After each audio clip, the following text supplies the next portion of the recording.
why don't the Egyptians record Moses?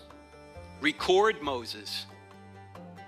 I mean, yeah, I think you touched on this. Like, Yeah. they don't really talk about people who are adversaries. And Right. That's part of it, but there is a figure in Egyptian history known as Senenmut.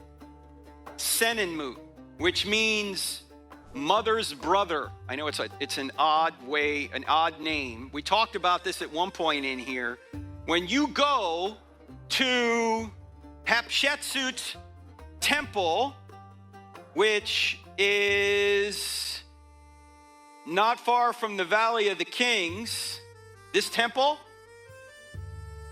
if you walk this way, right over here, down a hill, is Senenmut's tomb. And Senenmut, some are saying now, was Moses. And there's an article on the Armstrong Institute website called, "Is This Moses?"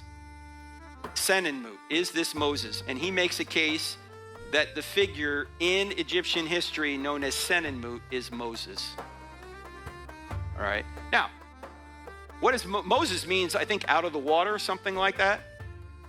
You know, when Daniel and Shadrach, Meshach, and Abednego went to Babylon, what did they do? They gave them a new name, right?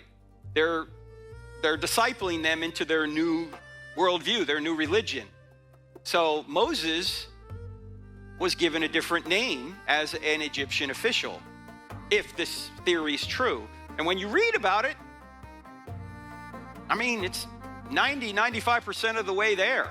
There's some unanswered questions, but it really seems, because the tomb is never used. It's abandoned. Gee, I wonder why.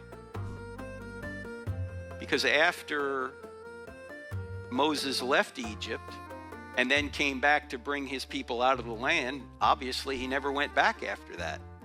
Where's he buried? He's buried on Mount Nebo, which is present-day Jordan.